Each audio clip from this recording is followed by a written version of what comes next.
Have you ever felt that something inside you is asking for a change?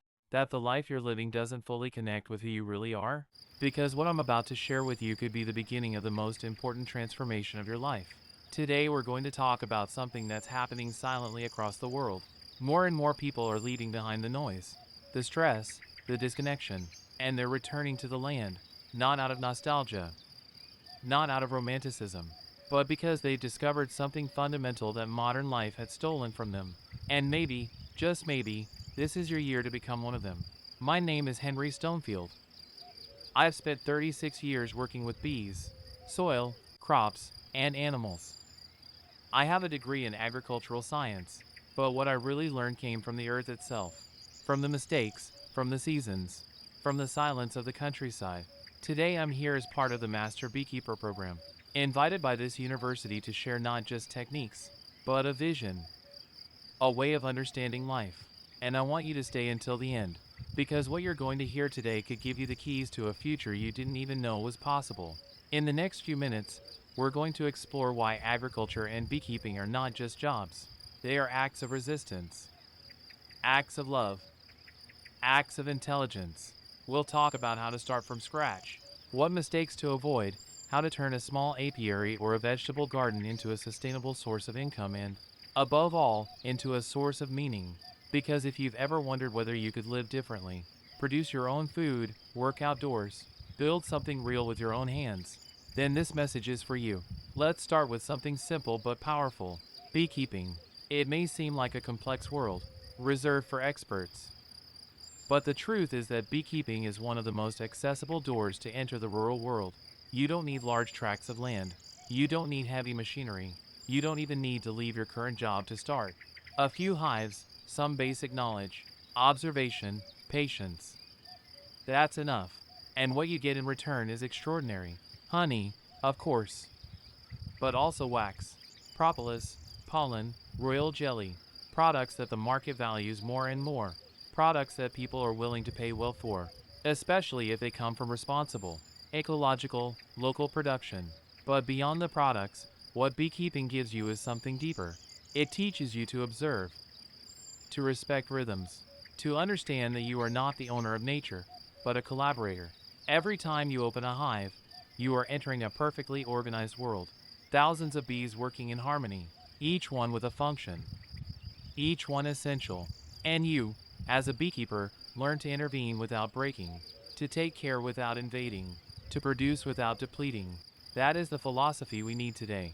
In beekeeping, in agriculture, in life. Now, many people think that starting in the countryside is an all or nothing decision, that you have to sell everything, move to a village, and dedicate yourself full time. And that can be intimidating. But here's the truth: you can start small.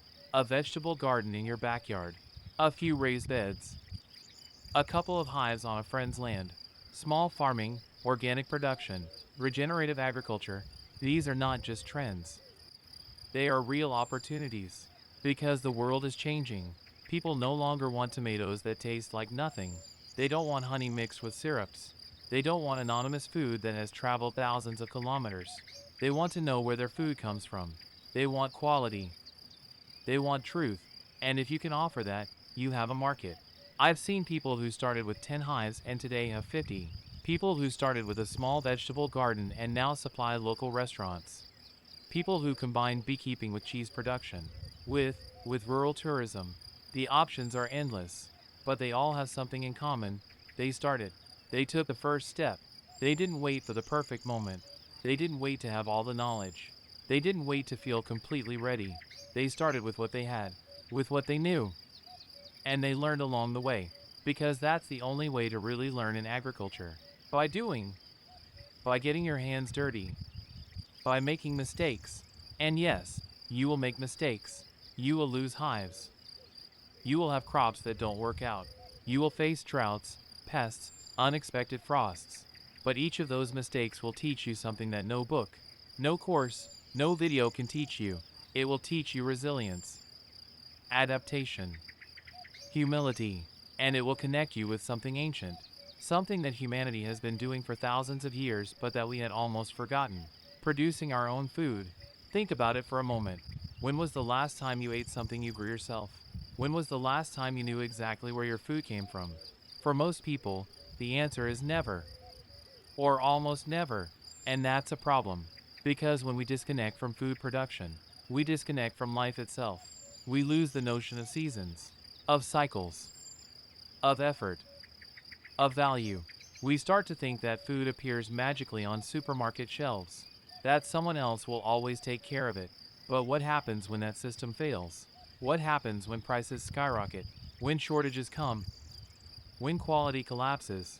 Those who have learned to produce, even on a small scale, have an advantage. Not just economic, but emotional, psychological. They have autonomy. They have security. They have peace of mind. And that, my friends, is priceless. Now, I know what some of you are thinking. But Henry, I live in a city. I don't have land. I don't have time.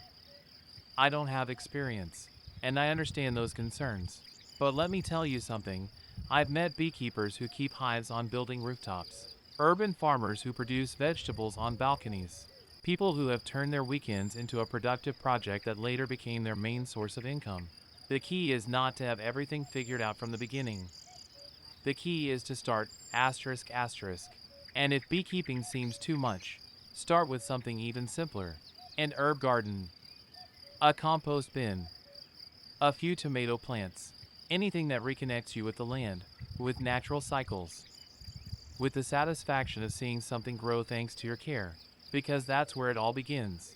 With that first seed, with that first hive, with that first decision to do things differently. And as you move forward, you'll discover that agriculture and livestock farming are not just about production. They are about lifestyle, about waking up with the sun, about working with your hands, about feeling tired at the end of the day. But it's a good tiredness. A tiredness that comes from having done something real. About sitting down to eat and knowing that what's on your plate is the fruit of your effort. About looking at the landscape and feeling that you're part of it, not just a spectator. That is the life that more and more people are choosing. And maybe it's time for you to consider it too, asterisk asterisk. Now, let's talk about something practical. How do you turn this into a business? How do you make agriculture and beekeeping not just a hobby, but a source of income? Because yes, it's possible. Very possible. But it requires strategy. It requires knowledge. It requires patience. First, you need to understand your market. Who are you going to sell to? Local consumers? Restaurants? Health food stores? Farmers markets? Each market has its characteristics, its demands, its prices, and you need to adapt to that. For example, if you're going to sell honey, don't try to compete with industrial honey on price. You'll never win that battle. But what you can offer is something they can't: quality, traceability, story. People are willing to pay more for a honey that comes from a beekeeper they know, from a specific place, from bees that have been cared for responsibly. The same applies to vegetables, eggs, cheese, whatever you produce. Your value is not in quantity, it's in quality, in authenticity, in connection. And that's what you need to communicate through labels, through social media, through direct contact with your customers. Tell your story, show your process, let people see the work behind each product. Because when they understand that, when they connect emotionally, they stop seeing it as just a purchase. They see it as an act of support, of collaboration, and they become loyal customers. Now, here at the 2-minute mark, I want to invite you to do something important. If what you're hearing resonates with you, if you're discovering that this path might be for you, then subscribe to this channel. Because what we share here is not theory, it's real experience. 36 years of learning, of mistakes, of successes. Knowledge that can save you time, money, and frustration. This channel is a space for those who want to live differently. For those who are tired of empty promises and want practical, honest, real answers. So subscribe, activate notifications, and become part of this community. Let's continue. We were talking about how to turn agriculture into a business. And there's a key aspect we can't ignore: technology. Many people think that returning to the land means going back to the past, to primitive methods, to hard, exhausting work. And that's not true. Modern agriculture combines ancestral wisdom with advanced tools. Today you can monitor your hives with sensors that tell you the temperature, humidity, the weight of the honey inside. You can manage irrigation with apps. You can sell your products online without leaving the farm. Technology is not the enemy of sustainable agriculture. On the contrary, it's an ally. It allows you to work more efficiently, to make better decisions, to reduce waste, to optimize resources. I've seen small producers who use drones to monitor their crops, beekeepers who manage their apiaries with digital systems, farmers who have automated part of their work to focus on what really matters: quality and care. The key is to use technology as a tool, not as a replacement for knowledge and observation, asterisk asterisk. Because in the end, what makes the difference is not the device you have, but your ability to understand what's happening, to read the signs, to make decisions based on real experience. And that only comes with time, with practice, with dedication. But when you combine that experience with the right tools, you become much more efficient, much more competitive. And that's when agriculture stops being a sacrifice and becomes a viable, sustainable, profitable project. Now, let's talk about something crucial: the environmental impact. Because one of the main reasons people return to the land is not just economic or personal, it's ethical. They want to do something positive for the planet. And agriculture, when done well, is one of the most powerful tools we have to regenerate ecosystems. Think about it. Every hive you install contributes to pollination. Every tree you plant captures carbon. Every chemical you stop using protects water, soil, biodiversity. You are not just producing food. You are taking care of the earth, asterisk asterisk. And that has value. Enormous value. Because the agricultural model that has dominated the last decades has exhausted soils, contaminated water, destroyed habitats. And we can't continue like this. We need a change. And that change begins with people like you. People who decide to do things differently, who choose organic methods, who rotate crops, who avoid pesticides, who respect natural cycles. This is not idealism. This is intelligence, asterisk asterisk. Because a healthy soil produces better. A diverse ecosystem is more resilient. A bee that is not poisoned produces more and lives longer. Everything is connected. And when you understand that, when you start working with nature instead of against it, everything changes. Your crops are healthier. Your products are better. Your satisfaction is greater. And you become part of the solution, not part of the problem. Now, I want to talk to you about something very important: learning. Because many people stop before starting because they think they don't know enough. And it's true, there's a lot to learn. But here's the key: you don't need to know everything before you start. You learn by doing. I started with bees 36 years ago and I'm still learning. Every season teaches me something new. Every colony behaves differently. Every year presents different challenges. And that's the beauty of it. Agriculture and beekeeping are not closed disciplines. They are living, dynamic, constantly evolving. And you grow with them. Of course, training helps. Reading books, taking courses, talking to experienced people.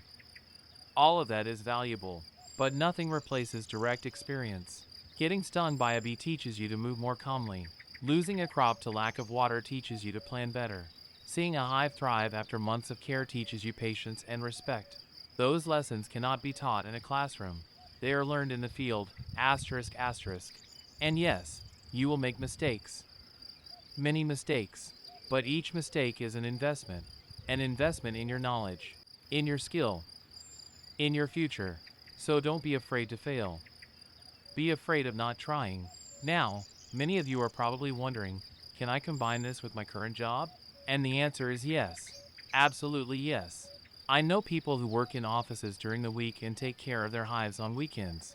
People who have a small vegetable garden that they tend in the evenings. People who started little by little and, over time, were able to transition completely. Agriculture and beekeeping can be a complement, or they can be the main project. It depends on you, on your goals, on your circumstances, asterisk asterisk. The important thing is that you start, that you take that first step, because every great journey begins with a small decision.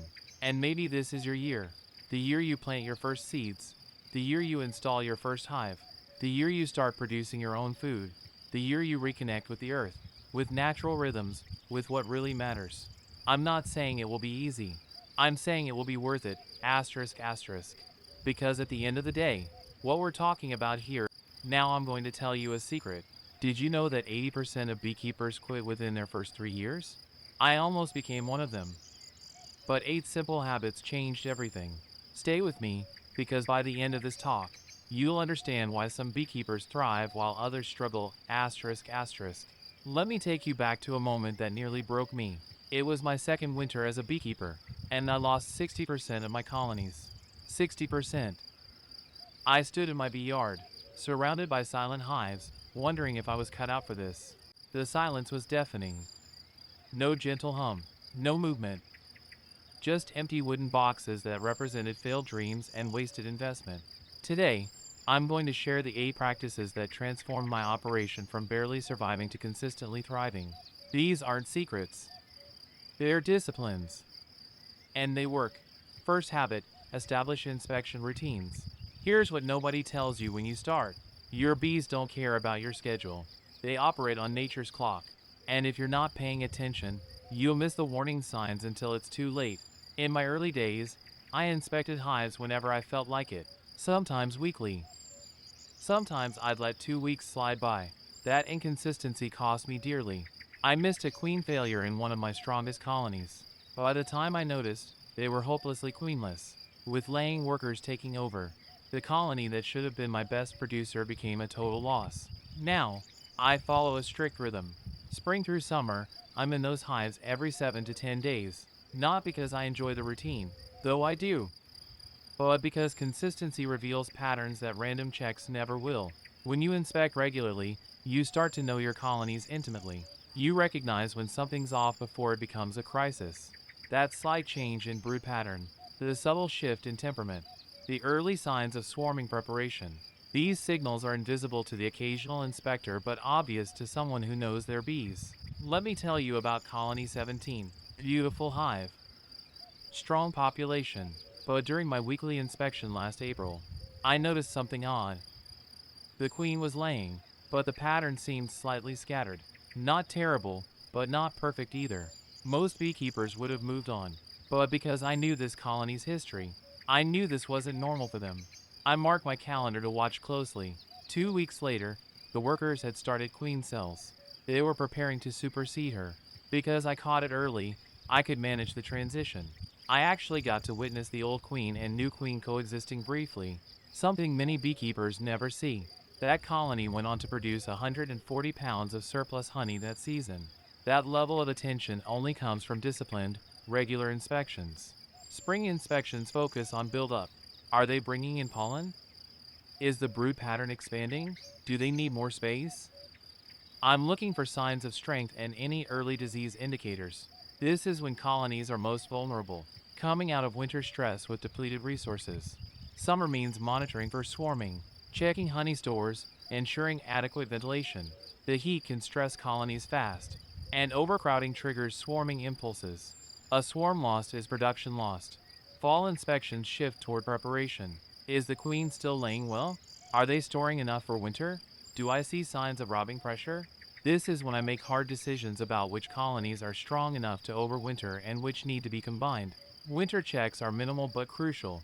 Quick peeks on warm days above 45 degrees. Are they alive? Do they have food? Are they clustered properly?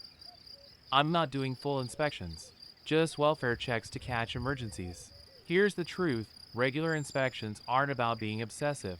They're about being responsible, asterisk asterisk. Your bees depend on you to notice what they can't fix themselves. I keep a small notebook in my bee suit pocket. After every inspection, I jot down observations while they're fresh.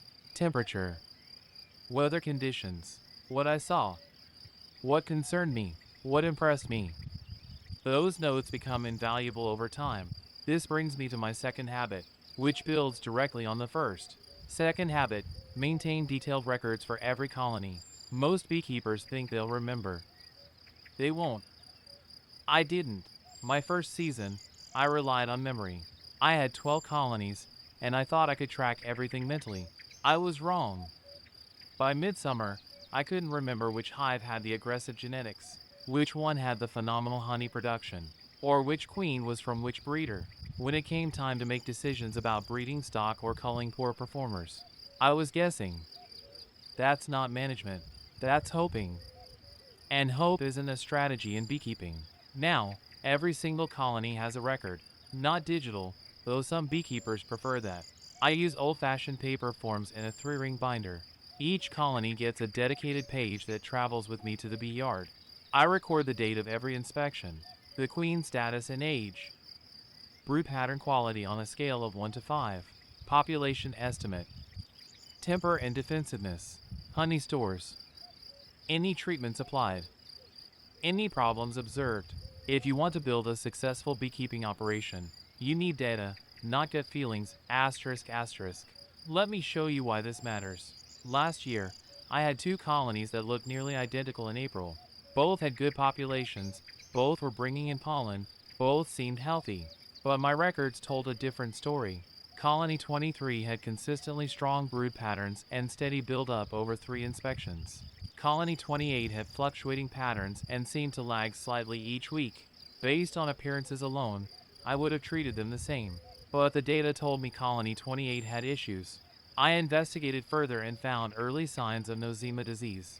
I treated it immediately, and that colony recovered. Colony 23 became one of my top producers. And Colony 28 survived because records revealed what my eyes alone couldn't see. Production tracking matters just as much. I record honey harvest by colony. Some beekeepers just track total production, but that's a mistake. You need to know which genetics produce and which don't. I've got colonies that consistently give me 80 to 100 pounds of surplus honey. I've got others that barely make enough for themselves. Guess which queens I breed from. Guess which colonies I requeen or combine. Without records, you're flying blind. With records, you're making informed decisions that compound year after year, asterisk asterisk. Behavioral notes matter too. I mark colonies that are unusually gentle or unusually defensive. That information guides my breeding decisions and helps me work safely. Some of my colonies, I can work without smoke, without a veil even on calm days. Others require full protection every time. Both types can be productive, but knowing their temperament beforehand changes how I approach them. Disease and pest management gets recorded meticulously. When did I see Varroa mites? What were the levels? What treatment did I apply? When's the next treatment due? This documentation isn't just good practice. It's legal protection. If someone questions your methods or if there's ever a dispute about contamination or treatment, your records are your defense. They prove you followed protocols, applied treatments correctly, and managed your colonies responsibly. I learned this lesson the hard way when a neighboring farmer accused my bees of being treated improperly. My records showed exact dates, products used, and withdrawal periods observed. That documentation protected me completely. Third habit, invest in continuous education. Here's something that surprised me. The more experience I gained, the more I realized how much I didn't know. Beekeeping isn't static. New research emerges constantly. Pest resistance evolves. Climate patterns shift. Treatment protocols change. If you're not learning, you're falling behind.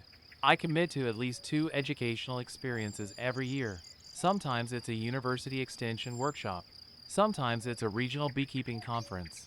Sometimes it's an intensive course on a specific topic like queen rearing or disease diagnostics. The investment always pays back multifold. 3 years ago, I attended a workshop on integrated pest management for Varroa mites. I thought I knew Varroa control pretty well. I'd been treating for years with reasonable success. But that workshop introduced me to monitoring techniques I'd never considered. Alcohol washes, sugar rolls, drone brood sampling. I learned about treatment rotation to prevent resistance. I learned about natural mite drop monitoring between treatments. I implemented those techniques immediately. My mite control improved dramatically, and I actually reduced my treatment frequency because I was monitoring more precisely. That workshop cost me $200 and a full weekend, but it saved me thousands in lost colonies and improved my bees' health measurably. Reading matters too. I subscribe to 2 beekeeping journals. I follow research publications from major universities. I'm part of online forums where commercial beekeepers share practical insights. Not everything I read applies to my operation. but exposing myself to diverse perspectives and approaches keeps my mind open to better methods. Mentorship goes both ways. Early on, I sought out experienced beekeepers who were willing to share their knowledge. I bought them lunch. I helped them with their hives. I asked questions and listened carefully to their answers. Those relationships taught me things no book or class ever could. The subtle art of reading bee behavior. The intuition about when to intervene and when to leave colonies alone. The hard-won wisdom about what actually works versus what sounds good in theory. Now, I mentor newer beekeepers myself. And here's the interesting part. Teaching forces me to examine my own practices more critically. When someone asks why I do something a certain way, I need to articulate the reasoning. That process often reveals assumptions I should question. If you're serious about beekeeping, make learning a permanent habit, not a phase you graduate from. I also invest in my own formal education. I've completed certification programs. I've taken university courses in entomology and pollinator biology. Each layer of knowledge makes me a better beekeeper. The beekeeping landscape changes faster than most people realize. 20 years ago, varroa mites weren't the crisis they are today. Small hive beetles weren't widespread in many regions. Climate change is shifting bloom times and creating new challenges. The beekeeper who stops learning becomes obsolete. The beekeeper who stays curious stays relevant and successful. Fourth habit, prioritize colony health above everything else. Healthy bees are productive bees. Sick bees are expensive bees. It sounds obvious, but many beekeepers treat health management as reactive rather than proactive. I used to be that way. I'd wait until I saw obvious problems before acting. A colony collapses, then I investigate. I find disease, then I treat. I notice massive mite loads, then I panic. That approach is backwards and costly. By the time problems are obvious, you've often lost the window for effective intervention. Now, I monitor health continuously and act on early indicators. Varroa mites are the single biggest threat to my colonies. Period. They vector viruses. They weaken bees. They collapse colonies if left unchecked. I monitor mite levels monthly during active season using alcohol washes. 300 bees in a jar with alcohol. Shake, count the mites. It takes 10 minutes and gives me hard data. If levels exceed 2 mites per 100 bees, I treat immediately. I don't wait. I don't hope it'll improve. I treat. I rotate treatment types to prevent resistance. One year I might use formic acid, next year oxalic acid. I never use the same chemistry 2 years running. Between treatments, I monitor natural mite drop using screen bottom boards with sticky inserts. It's a passive way to watch trends without disturbing the colonies. Disease surveillance is equally important. I watch for foul brood symptoms during every inspection. Spotty brood pattern. Sunken cappings. Ropey larval remains. I've been fortunate never to have American foulbrood in my operation, but I know what to look for, and if I ever see it, that colony gets destroyed immediately. No hesitation. AFB doesn't get second chances. European foulbrood I've dealt with. It's less devastating but still problematic. Usually, a colony can recover with a break in the brood cycle and good nutrition. Sometimes I'll requeen to bring in fresh genetics. Nosema disease is sneaky. You often don't see it until the damage is done. I watch for dysentery staining around hive entrances, reduced populations despite good conditions, and scattered brood patterns. Prevention beats treatment every time. Good nutrition is the foundation of health. I make sure my colonies always have access to diverse pollen sources. In dearth periods, I supplement with pollen substitute if needed. I never let them starve. Going into winter, each colony gets 50 to 60 pounds of stored honey at minimum. If they're short, I feed heavy syrup in fall until they're adequately provisioned. Clean equipment matters more than most beekeepers realize. I rotate frames out of service regularly. Old, dark comb harbors disease and pesticide residues. Every 3 to 4 years, brood frames get retired and melted down for wax. Supers for honey production get cycled out every 5 to 6 years. Fresh comb means healthier bees and cleaner products. Ventilation and overcrowding impact health significantly. Poorly ventilated hives in summer create moisture problems. Overcrowded colonies in spring trigger swarming. I ensure adequate ventilation year-round. Top entrances in winter for moisture escape.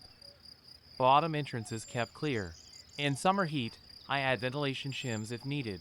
Bees can regulate temperature remarkably well, but they need airflow to do it effectively. Space management prevents overcrowding. When bees are running out of room, I add supers promptly. I don't wait until they're bursting. I anticipate their needs based on flow timing and population growth. If you're facing health challenges in your operation or have questions about disease management, leave a comment below. I want to hear about your specific situations because every case teaches us something valuable. Asterisk asterisk. Biosecurity is another aspect many hobby beekeepers overlook. I don't share equipment between apiaries without thorough cleaning and disinfection. I don't accept used equipment from unknown sources. I don't feed my bees honey of unknown origin. These practices might seem paranoid, but they've kept my operation disease-free for years. One contaminated frame can introduce problems that take seasons to resolve. I also pay attention to environmental stressors. Pesticide exposure is a real threat. I communicate with local farmers about spray schedules. I've moved apiaries away from intensive agriculture when necessary. Your bees can't tell you when they're sick. You have to watch, monitor, and act decisively when problems emerge. Asterisk asterisk. Fifth habit, diversify your products beyond honey. For years, I focused exclusively on honey production. That's what most people think of when they think beekeeping. But honey alone is limiting your potential.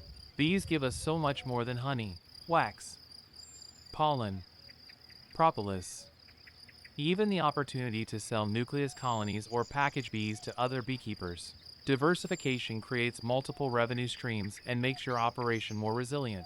Let me tell you about my wax business. It started almost by accident. I was retiring old frames and melting down the wax. I had pounds and pounds of it accumulating. A friend suggested I sell it to a cosmetics maker she knew. I did, and suddenly I had a customer wanting 50 pounds of filtered beeswax quarterly at premium prices. That opened my eyes. I started saving all my wax, cappings, burr comb, everything. I render it, filter it carefully, and now I sell to multiple customers: candle makers, woodworkers, cosmetics companies. Last year, wax sales added 15% to my revenue. 15% from something I used to throw away or trade for foundation. Pollen is another underutilized product. I installed pollen traps on selected colonies and started harvesting bee pollen. The demand is incredible. Health food stores. Individuals buying direct. I can barely keep up. You have to be careful not to overtax the colonies. I only trap pollen from strong colonies, and I never take more than 30% of their collection. They need the rest for brood rearing. But even with those limitations, I harvest 20 to 30 pounds of pollen per colony per season from my trap colonies. At $30 per pound retail, that's significant income. Propolis is stickier, literally and figuratively. It's harder to collect in quantity, but the market for it exists, especially among folks interested in natural health products. I scrape propolis from hive boxes and frames during routine maintenance. It's slow accumulation, but over a season, I collect several pounds. Some I sell raw to tincture makers. Some I make into my own propolis tincture and sell that. Think creatively about what your bees produce. Almost everything they make has value to someone. Asterisk asterisk. Selling nucleus colonies changed my operations economics entirely. Instead of just producing honey, I now produce bees themselves. In spring, when colonies are building up strong, I split my best performers into 5-frame nucleus colonies. Each nuke gets frames of brood, honey, pollen, and a quality queen cell or mated queen. I sell these nukes to new beekeepers and established beekeepers looking to expand. The demand far exceeds my supply every single spring. A nuke sells for $150 to $200 depending on the market. Compare that to the honey production I might get from leaving that colony intact. The nuke often generates more immediate revenue and helps other beekeepers succeed. It's not just about money, though. Producing nukes forces me to keep only the best genetics. I'm breeding from my strongest, gentlest, most productive colonies. That improves my entire operation over time. Queen rearing took my diversification even further. I invested time learning to raise queens properly. Now I sell mated queens during the season. Queens sell for $35 to $50 each. I can't produce enough to meet demand, and raising queens has made me a better beekeeper overall because it requires deep understanding of colony dynamics and timing. Diversification isn't about chasing every possible income stream. It's about recognizing that your bees create multiple valuable products and capturing that value intelligently. Asterisk asterisk. Some beekeepers sell pollination services. I haven't gone that route yet, but it's a significant revenue source for many operations. Almond growers, apple orchards, berry farms all need pollinators. The key is finding what fits your operation, your market, and your skills. Don't diversify just to diversify.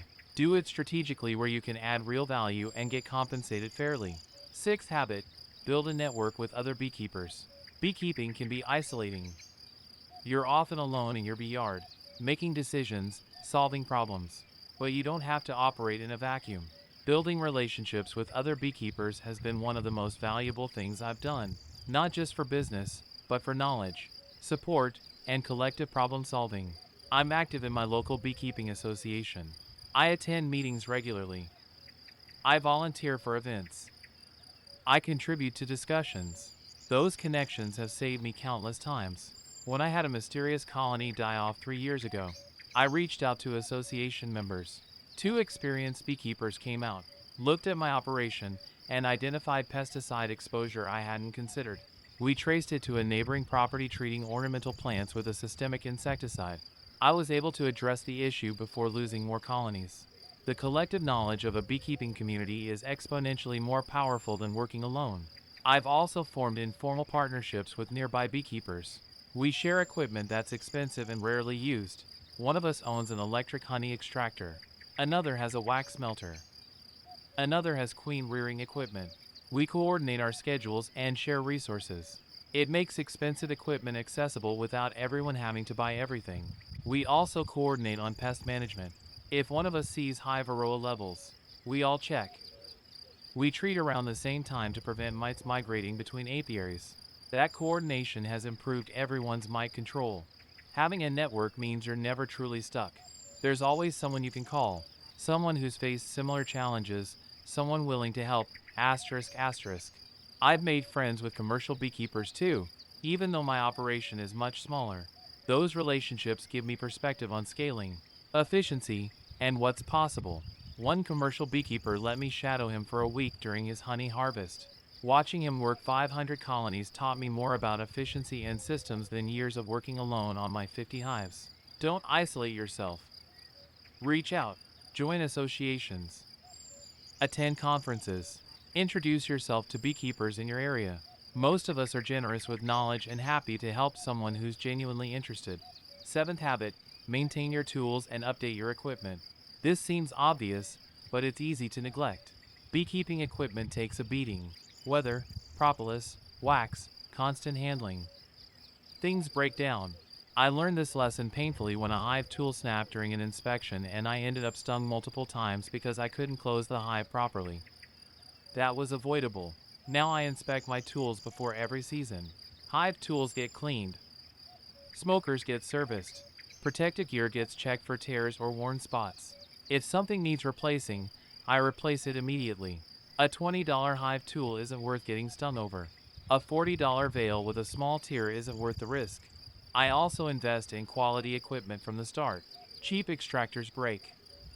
Cheap frames warp. Cheap foundation fails. Buy once, buy right. That doesn't mean the most expensive option is always best. But it means don't false economy yourself into constant replacements and frustrations. Good equipment makes beekeeping safer, more efficient, and more enjoyable. Asterisk asterisk. I've upgraded my equipment gradually over the years. Better extractor. Better uncapping system. Better protective gear. Each upgrade paid for itself in time saved or improved results. Technology has changed beekeeping too. I now use electronic scales under selected hives to monitor weight changes remotely. That data tells me about nectar flow without opening hives. I use a refractometer to check honey moisture content accurately. No more guessing whether honey is ready to harvest. These tools aren't necessary for everyone, but for me, they've improved decision making and product quality significantly. Eighth habit, be patient and consistent. This is the hardest habit and the most important. Beekeeping rewards patience and punishes rushing. You can't force bees to produce more honey by wanting it harder. You can't make a weak colony strong by wishing. You can't skip steps and expect success. The beekeeper who succeeds is the one who shows up consistently. does the work, learns from failures, and keeps going, asterisk asterisk. My second year, the year I lost 60% of my colonies. I almost quit. The financial loss hurt. The emotional loss hurt more. I questioned whether I had what it takes. But I didn't quit. I analyzed what went wrong. I learned. I adjusted. I kept going. Year 3 was better. Year 4, better still. By year 6, I had built the operation I had envisioned at the start. But it took time. It took patience. It took showing up even when I didn't feel like it. If you've struggled with patience in beekeeping, or if you've wanted to quit, share your story in the comments. I want to hear how you pushed through, or what questions you have about staying committed to this craft, asterisk asterisk. Beekeeping operates on nature's timeline, not yours. Colonies build up when conditions allow. They produce honey when flows happen. They survive winter if they're properly prepared. You can optimize everything, but you can't control everything. Weather happens. Predators happen. Disease happens. Your job is to respond intelligently and keep moving forward. Consistency matters more than intensity. The beekeeper who checks hives regularly all season will outperform the beekeeper who works intensely for 2 weeks then disappears for a month. Show up. Do the work. Keep records. Learn continuously. Make incremental improvements. That's how success compounds.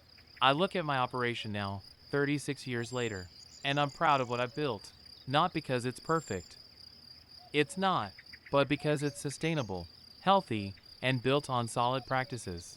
These 8 habits transformed everything for me. Establish routines. Keep detailed records. Invest in education. Prioritize health. Diversify products. Build networks. Maintain equipment. Be patient and consistent. They're not complicated, but they require commitment. They require showing up even when it's hard. They require doing the small things right, repeatedly, over years, asterisk asterisk. Most beekeepers fail because they lack discipline, not because they lack knowledge. They know what to do. They just don't do it consistently. Success in beekeeping isn't about dramatic breakthroughs. It's about boring consistency applied over time. It's about respecting the biology, following the practices, and letting results accumulate. If you're just starting out, these 8 habits will accelerate your learning and prevent costly mistakes. If you're experienced but struggling, examine which of these habits you've neglected. I guarantee there's opportunity there. The bees don't care about your excuses. They respond to your management. Manage well, consistently, and they'll reward you, asterisk asterisk. I think back to that moment in my second winter, standing among dead colonies, wondering if I should quit. I'm grateful I didn't. But more importantly, I'm grateful I learned the lessons those losses taught me. Those failures forced me to get serious about systems, about records, about health management. They forced me to stop being casual and start being professional. Every successful beekeeper has failure stories. The difference is what they do with those failures. Do they quit? Or do they learn, adjust, and keep going? I chose to keep going. And that choice, combined with these 8 disciplined habits, made all the difference, asterisk asterisk. Beekeeping is hard. It's expensive. It's time-consuming. It's unpredictable. But it's also deeply rewarding. There's something profound about working with these incredible insects, about harvesting pure food they create, about being part of pollination that feeds the world. If you love it enough to do it right, you'll succeed. Not overnight, not without setbacks. But eventually, consistently, you'll build something you're proud of. These 8 habits aren't the only path to success, but they're a proven path. They work.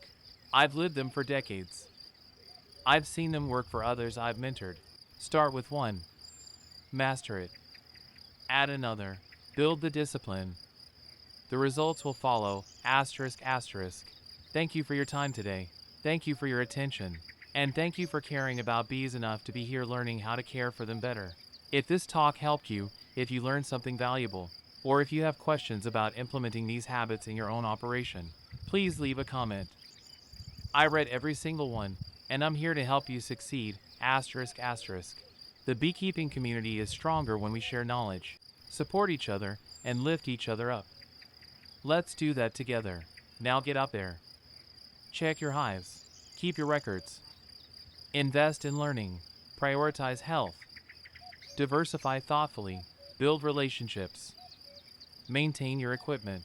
And above all, be patient and consistent. The bees are waiting. Your success is waiting. Go claim it. Today I'm going to tell you an anecdote from my personal life that will help you on your path. What if I told you that bees taught me more about life in 3 months than my entire existence in the city? Stay until the end because what I discovered changed my perspective forever. 5 years ago, at 25 years old, I made a decision many called madness. I left my downtown apartment, my office job, my predictable routines. I left everything to return to my grandparents' land, up in the mountains, where silence speaks louder than any horn. At first, it was fear. Fear of loneliness, fear of failure, fear of not fitting back into a world I had abandoned so long ago. But there was something stronger than fear, the need to reconnect with something real, something that beat at the same rhythm as my heart. The first days were about adaptation. I cleaned the old stone house, repaired fences, walked every corner of those lands that held the footsteps of generations. And it was during one of those walks when I saw them. A swarm of bees danced around a blooming almond tree. I stopped, not out of fear this time, but out of fascination. There was something hypnotic about their movement, something that seemed to contain an encrypted message I couldn't yet decipher. For weeks, I returned to that same place. I watched them at dawn, when dew still glistened on the flowers. I watched them at noon, in their productive frenzy. I watched them at sunset, when they returned loaded to their hive. And then it happened. One morning, while drinking coffee sitting on a nearby log, I witnessed what beekeepers call the waggle dance. A worker had just returned and, on the entrance comb, executed precise circular movements, vibrated her abdomen, traced figure eights in the air. Other bees surrounded her, attentive, reading her language. Later I learned she was indicating where to find food, the exact distance, the precise direction relative to the sun. But in that moment I only felt a chill run down my spine. I was witnessing pure communication, collective intelligence, a system perfected over millions of years, asterisk asterisk. That afternoon I went down to the village. I looked for old Tomas, the only beekeeper left in the area. I told him what I had seen. He smiled with that wisdom that only decades of experience bring.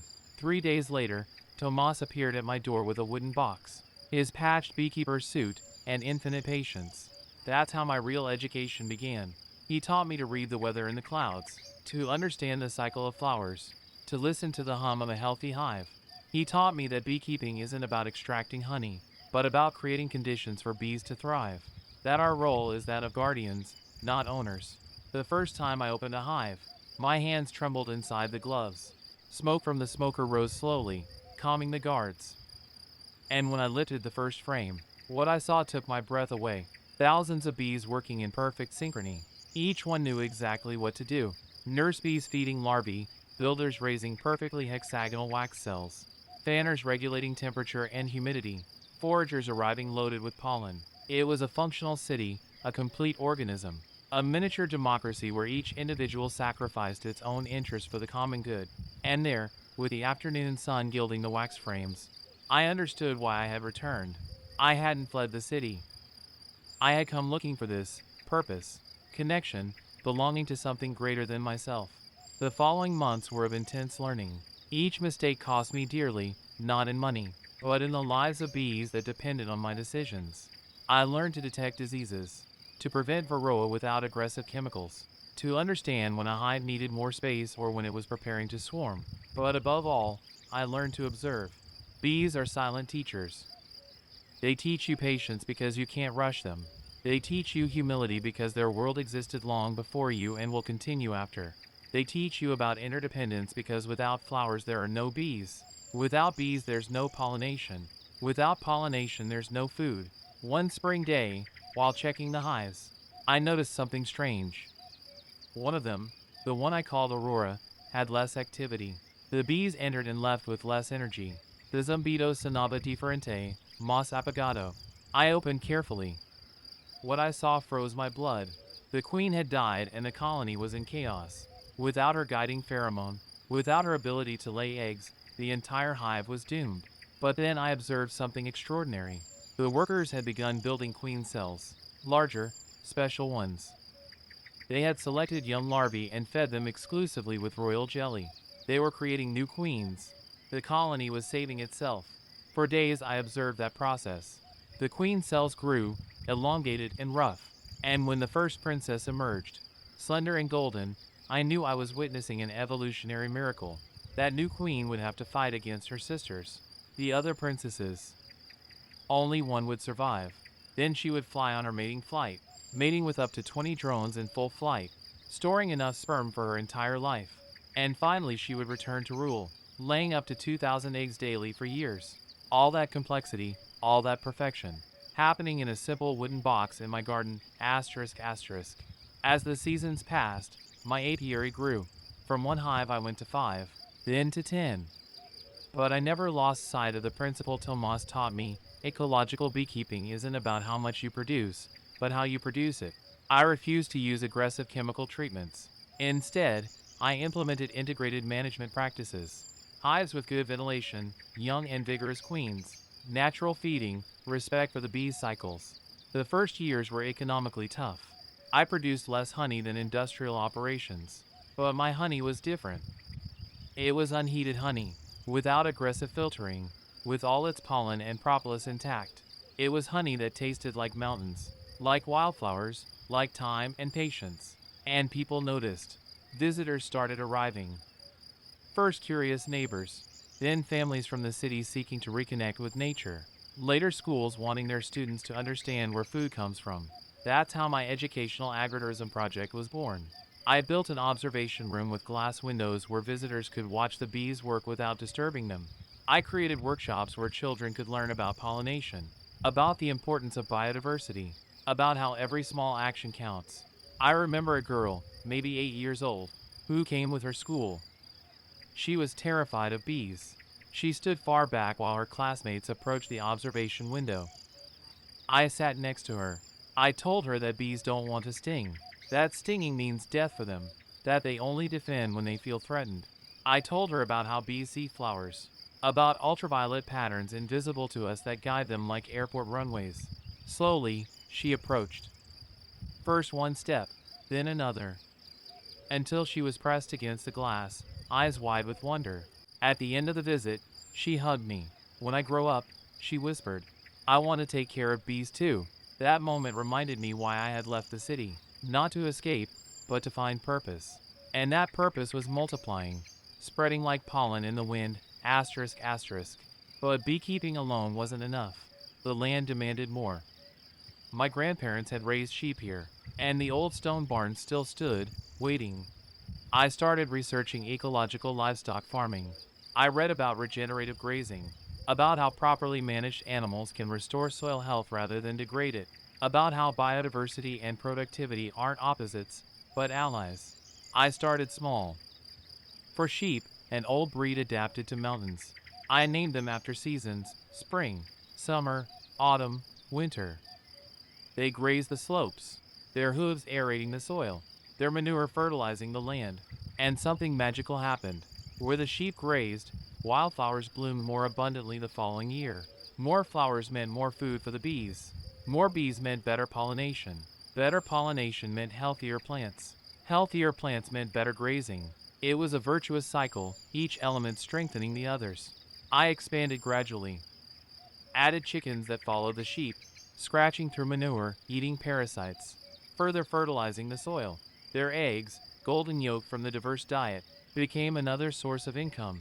Then came the vegetable garden, not rows of monoculture, but polyculture beds inspired by forest ecosystems. Tomatoes grew alongside basil, which repelled pests. Beans fixed nitrogen for heavy feeding squash. Flowers throughout attracted beneficial insects.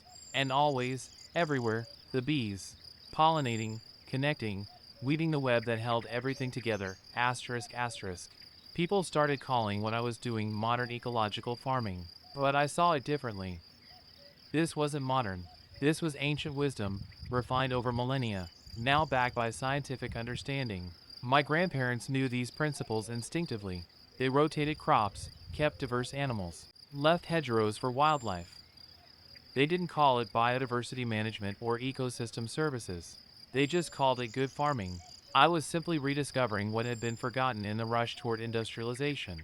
The economic model was challenging. I couldn't compete with factory farms on price. A dozen of my eggs cost more than supermarket eggs. My honey was triple the price of imported honey.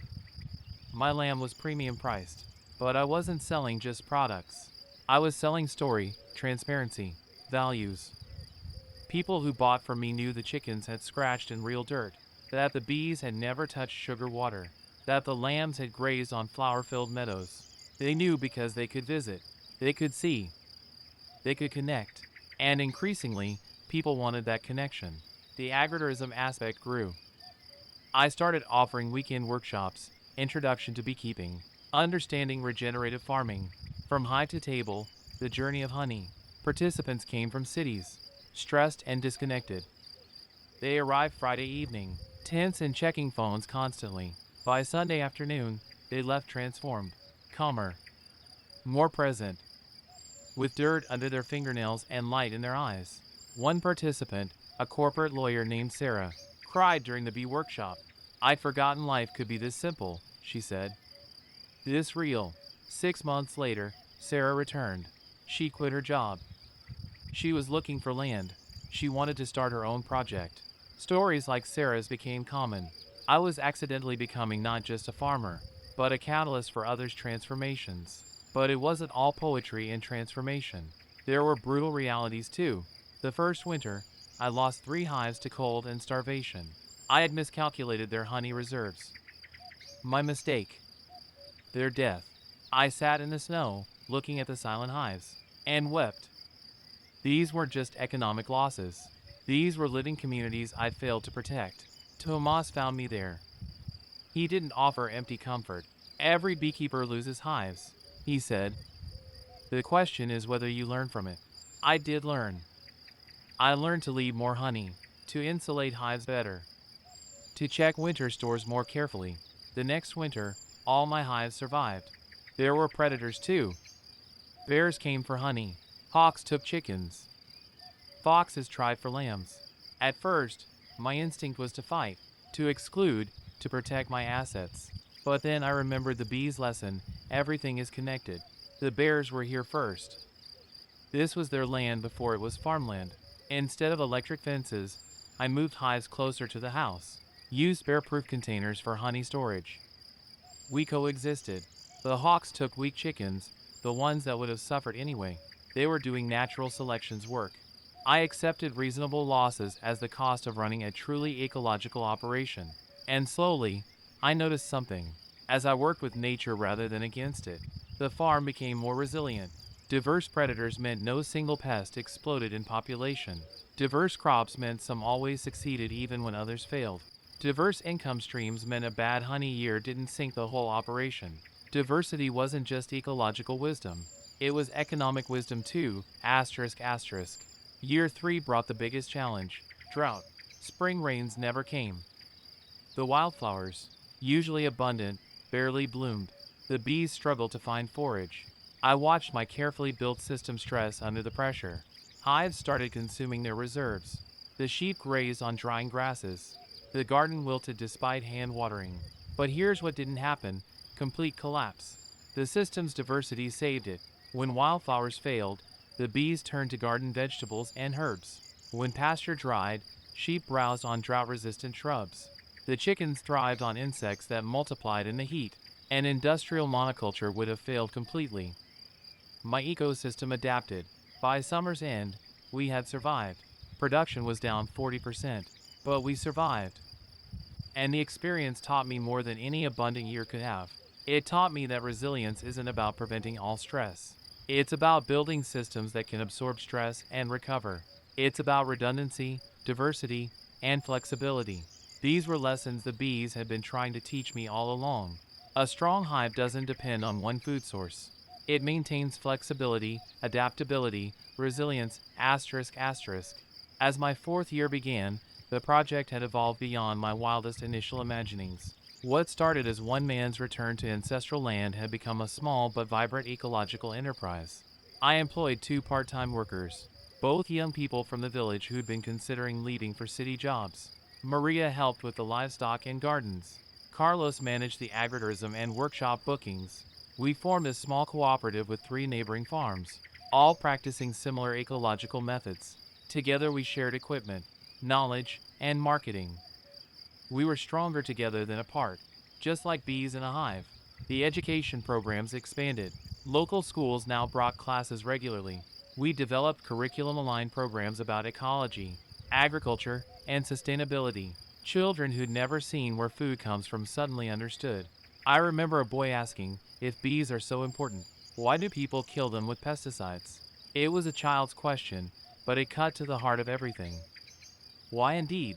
I explained about industrial agriculture, about the pressure to produce more and cheaper, about how we've lost sight of long-term consequences in pursuit of short-term gains. But I also told him about the growing movement of farmers choosing different paths. Change is happening, I said, and it starts with people like you asking questions like that. The technical aspects of ecological beekeeping became second nature. I learned to read a hive's health by its entrance activity. A strong hive has purposeful traffic, bees departing with determination, returning heavy with pollen in rainbow colors, yellow from dandelions, orange from poppies, gray-blue from phacelia. I learned the seasons through the bee's eyes. Spring meant frantic expansion, adding supers as the hive exploded with new life. Summer meant watching for swarm preparations, ensuring adequate space. Autumn meant harvest and preparation, leaving enough stores for winter. Winter meant restraint, resisting the urge to open hives, trusting them to cluster and survive. Each season taught patience, observation, trust in natural processes. The livestock integration deepened. I implemented rotational grazing, moving the sheep every few days to fresh pasture. Behind them came the chickens in a mobile coop, scratching through manure, breaking parasite cycles, spreading fertility. The land responded. Soil that had been compacted and depleted began to soften, darken, come alive. I sent samples to a lab. Organic matter was increasing. Microbial life was exploding. The land was healing. And with healthier soil came healthier plants. The pasture became more diverse. Species I hadn't planted appeared: clover, plantain, chicory. The sheep selected their own balanced diet from this salad bar of forages. The bees benefited enormously. More plant diversity meant longer bloom periods, more varied nutrition. My honey became more complex in flavor, reflecting the terroir of this particular mountain, this particular season. I started keeping detailed records, not just production numbers, but observations. When did the first almond bloom? When did swallows return? When did I hear the first frog? These phenological markers told stories about climate, about ecosystem health, about the interconnection of all life here. One spring, the swallows arrived 2 weeks early. The almonds bloomed 3 weeks ahead of schedule. The bees began foraging in February instead of March. Climate change wasn't an abstract concept anymore. It was happening here, measurable, undeniable. But I also noticed adaptation.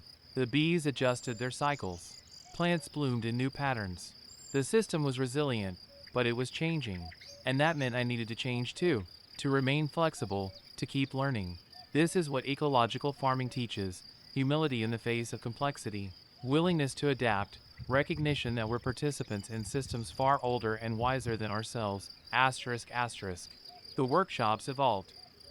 Initially, I focused on technical skills: how to light a smoker, how to identify queen cells, how to extract honey. But I realized people needed something deeper. They needed to understand the why, not just the how. So I started teaching systems thinking. I'd take groups on walks through the farm, showing how everything connected: the composting chickens, the pollinating bees, the fertilizing sheep, the nitrogen-fixing clover, each element serving multiple functions, each function supported by multiple elements. This is resilience, I'd explain. This is how nature works. And this is how we can work with nature instead of against it. People got it. I could see the moment of understanding in their eyes. That shift from seeing separate things to seeing relationships, patterns, wholes. One participant, an engineer named David, stayed after a workshop. This is systems engineering, he said, but applied to living things. It's brilliant. He returned a month later with his teenage daughter. I want her to see this, he said. I want her to know there are other ways to live, to work, to be in the world. That's when I realized my real product wasn't honey or eggs or lamb. It was hope. It was proof that alternatives exist, that another world is possible. Asterisk, asterisk. The cooperative grew. 5 farms now, all within 10 kilometers. We shared a commercial kitchen for value-added products. We coordinated planting so we could offer continuous vegetable boxes to subscribers. We pooled resources for a shared tractor, a shared honey extractor, shared market stalls. We met monthly, sharing knowledge, solving problems collectively. When one farm had a livestock emergency, others provided help. When someone experimented with a new technique, everyone learned from the results. It was the opposite of competition. It was collaboration, mutual support, collective resilience, just like a bee colony. In fact, I often thought about how much human economic systems could learn from bees. Bees don't hoard. They share resources freely within the hive. They communicate openly about opportunities and threats. They make decisions collectively. They prioritize the health of the whole over individual gain. What if our economy worked that way? The question haunted me.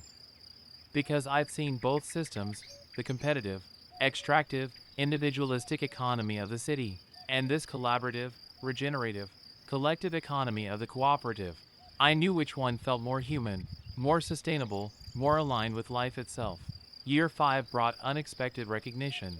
A regional sustainable agriculture network invited me to speak at their annual conference.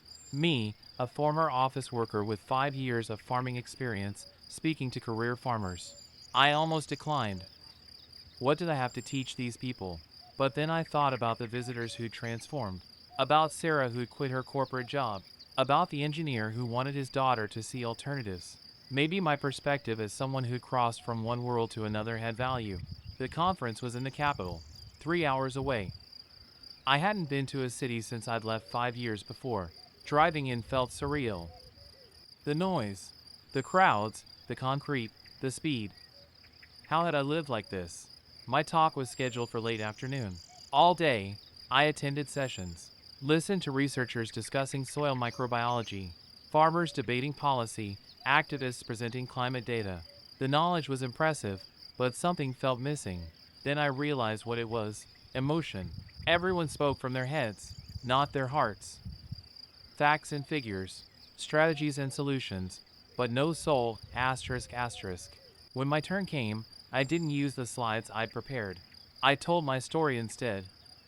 The bees dancing, the hive opening for the first time, the dead colonies in snow, the girl who overcame her fear, the land healing under careful stewardship. I spoke about fear and courage, about loss and learning, about connection and purpose. I spoke about how the bees had saved me as much as I'd saved them. The room was silent. Then someone started clapping. Then everyone. People approached afterward with tears in their eyes. "Thank you," a young woman said. "I've been thinking about quitting my job and starting a farm, but I was afraid." "You showed me it's possible." An older farmer gripped my hand. "I've been farming 40 years," he said. "Conventional methods. But I'm tired of fighting the land. What you described, that's how my grandfather farmed. Maybe it's time to remember." That night, driving home through dark mountains, I understood something profound. The real revolution isn't just in the methods. It's in remembering that farming is relationship, not domination. It's partnership with life, not warfare against it. Asterisk, asterisk. The farm continued evolving. Word spread after the conference. Journalists visited, wrote articles. A documentary filmmaker spent a week filming. The attention was flattering but also uncomfortable. I didn't want to be a personality. I wanted the ideas to spread, not my face. But I learned to use the platform. Every interview, every article, I emphasized the same points. Ecological farming isn't just possible. It's necessary. It's not about going backward. It's about going forward with ancient wisdom. It's not sacrifice, it's fulfillment. The waiting list for workshops grew to 6 months. I could have expanded, hired more staff, built more infrastructure. The business consultant I'd hired suggested exactly that. "Scale up," he said. "Franchise the model. You could have 10 farms operating under your brand within 2 years." I thought about it. More farms meant more ecological land management, more people trained, more impact. But something felt wrong. That evening, I sat with my hives at sunset, watching the last foragers return. The bees didn't scale up recklessly. They swarmed when ready, split naturally, maintained right-sized colonies. Growth, yes, but organic growth, sustainable growth. I declined the franchise model. Instead, I focused on deepening rather than expanding. Better workshops, more thorough training, stronger support for graduates who wanted to start their own projects. Quality over quantity, depth over breadth, relationship over transaction. Very be like, actually, if you're feeling inspired by this journey, if you're wondering how these principles could apply to your own life or community, leave a comment. Share your thoughts, your questions, your own stories. I read every single one, and your perspectives help this conversation grow richer. What aspects of ecological farming interest you most? What's holding you back from making changes in your own life? Asterisk asterisk. The cooperative launched a small-scale processing facility. We could now make cheese from sheep milk, cure meats, bottle honey in various sizes, create gift boxes. Value-added products meant better income for everyone, but we maintained principles. No industrial equipment that required massive throughput to justify costs. No pressure to produce volume over quality. Everything remained human scale, handcrafted, traceable. Our products cost more. Significantly more. A jar of our mountain honey cost what 3 jars of supermarket honey cost. Our lamb was double the price of commodity meat, yet we sold everything we produced. Because people increasingly wanted to know their food story. They wanted to support systems aligned with their values. They were willing to pay for transparency, for ecology, for animals treated with dignity. This gave me hope. Not everyone could afford our prices, and that troubled me. But the fact that a market existed at all, that people valued these things enough to prioritize them in their budgets, suggested shifting consciousness. The children who visited the farm particularly moved me. They arrived with ideas shaped by industrial food systems. They thought milk came from cartons, eggs from styrofoam trays, honey from plastic bears. Watching their faces when they saw a chicken lay an egg, when they tasted honey straight from the comb, when they bottle-fed an orphan lamb, those moments were priceless. One boy, maybe 10, stood watching bees for half an hour. Just watching. In an age of screens and constant stimulation, he stood perfectly still, mesmerized by the dance of life. His mother approached me. "He has ADHD," she whispered. I'd never seen him this focused. Nature heals. Not just land, but people. The bees taught me that. They taught me that we're not separate from nature, struggling to fit in. We are nature, and when we remember that, we come home to ourselves, asterisk asterisk. The seasons cycle now with familiar rhythm. 5 years have become a lifetime of learning. The scared 25-year-old who arrived here barely recognizes himself in the mirror. My hands are callous now. My skin weathered by sun and wind. I move slower, observe more, speak less. The mountain has shaped me as surely as water shapes stone. The bees continue teaching. Every day, every season, every open hive reveals new mysteries. I'll never master beekeeping. I'll only deepen my apprenticeship to these ancient creatures, asterisk asterisk. People ask if I miss the city. I tell them I miss nothing. But that's not quite true. I miss who I thought I had to be. I miss the illusion of control. I miss the simplicity of disconnection. What I don't miss is the emptiness. The feeling of living someone else's life. The suspicion that there had to be something more. Because there is something more. It's here, in dirt under fingernails and bees humming in afternoon sun. It's in lambs wobbling on new legs and seeds becoming food. It's in the ancient conversation between human hands and living land, asterisk asterisk. This isn't everyone's path. Not everyone needs to leave cities or start farms, but everyone needs connection, to place, to purpose, to something larger than themselves.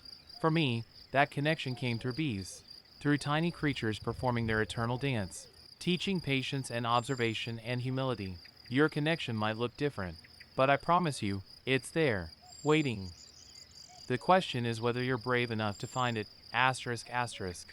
My grandfather used to say, the land remembers those who love it. I understand now. This land remembers his footsteps, his care. And someday it will remember mine, not because of what I extracted, but because of what I gave back. Not because I conquered, but because I listened. Not because I owned, but because I belonged. Thank you for staying until the end of this journey. If this story resonated with you, If it sparked questions or inspired ideas, please share your thoughts in the comments. I want to hear your stories too. What's your relationship with nature? What small step could you take toward deeper connection? Your voice matters in this conversation. Asterisk asterisk. The sun sets behind the mountains now. The last bees return home, heavy with pollen. Tomorrow they'll dance again, sharing maps to flowers, continuing their work of holding the world together. And I'll be here, their student, their guardian, their partner in the ancient work of keeping life alive. This is what it means to not fear living in the field. Not running from something, but running toward everything that matters.